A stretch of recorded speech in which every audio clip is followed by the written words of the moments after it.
Okay guys, so in this tutorial we're going to look at using the spinning kick in a closer range and look at setups. That's super important, and it kind of varies to each and every person. So from the other tutorials you've most likely got your beginner steps down now, like that, so you can do it nice and quick, and hopefully you've been practicing your sort of kind of mid to long range kicks, so that your movement is kind of fluid and you've got the whole balancing down and you're comfortable flowing that movement. So if you are, it's great, and then we can move on to a slightly more advanced stage. So as I said before, throwing this can be quite difficult, and generally what you want to do is master your intentions from your opponent to confuse them, give you a much better chance of landing the payload, so to speak. So there's a couple of ways to do it, as we spoke about. So if we're in close, and it really does depend on what your focus and intention is. I mean, if you're kind of point fighting or light continuous or something like that, you know, it's so much easier just to kind of hide and come around with the back spinning kick, because you don't mind being in that close and maybe a little bit more relaxed. And quite honestly, if you land that flush, you're just going to drop them. There's no two ways about it. Come in straight into the midriff section of the solar plexus. It's all over. Side kick, hook kick, spinning, crescent kicks, that much more difficult to land, because just by the nature of the movement they telegraph a little bit more. But it just means you just have to be a little bit more crafty in the way you throw it. Like a lot of guys, they may even lead with that leg. Hook, round. There's loads of ways to do it. Or purposefully throw your kick short, bang, come in with that. It will vary, you'll have to work at it, and it's all about, you know, what you throw in sparring, practice, and you'll get it down. So let's just have a quick look at kind of my top tips for throwing it in a fighting situation where you're kind of around about that sort of jabbing distance from your opponent. So I personally like to use the hands in this kind of situation, because you're in nice and tight and sort of fake the jab, bang, come in. You know, they're expecting you to come in again. A bit like if you were to come like that, you just do it with the kicks. One. So we do it. So that's the side kick. Let's have a look at the hook kick, spinning hook kick. And again, all of these, they're slightly different.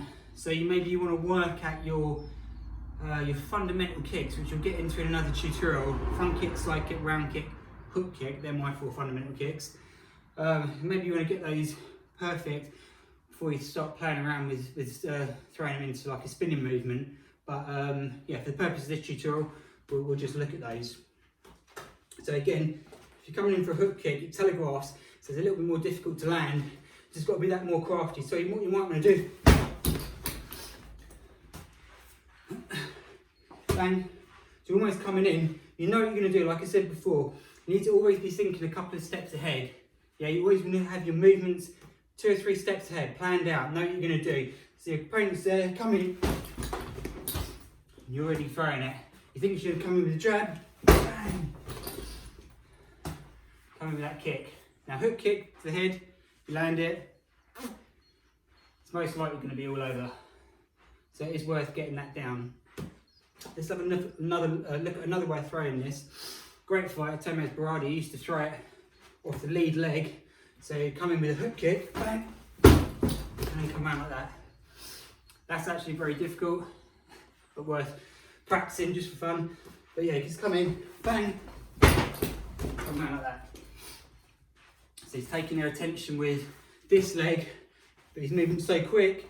Bang, what's going on? Bang, he's got them. I personally wouldn't throw it like that. I would probably, from that sort of range, maybe lead off your front kicking leg and make it, mask it like that. There's so many, quite honestly, you get the movements down, However you feel comfortable setting it up is entirely down to you, but you want to practice that setup because it can vary in pretty much every situation, and you want to be super relaxed and fluid when you're throwing it, so it's kind of seamless.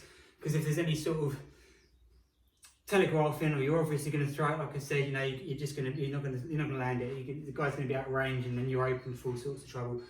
So yeah, make sure whatever patterns and movements you're down with and comfortable with, that you practice endlessly really. And then the other one I quite like throwing is a crescent kick. And I like throwing the crescent kick because if it lands, it's just so sweet. You know, you can come in, and it's a lot easier, I find, to land that crescent kick. It's almost like you're targeting with a bigger footprint, so it's just easier to land.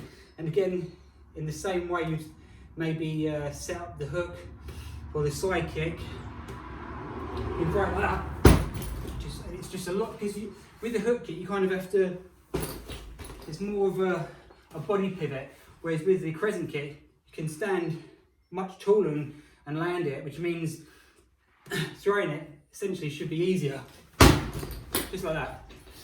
So you can just almost just turn on the spot. Much more difficult to turn on the spot with the hook kick, because that kick's got to come around, the body position's different. So really the hook kick, you want to be a good legs length away from your opponent, but with the crescent kick, a bit like with the spinning back kick, you can throw it in a very close range and it can come just out of the blue. So yeah, so for short range, remember one,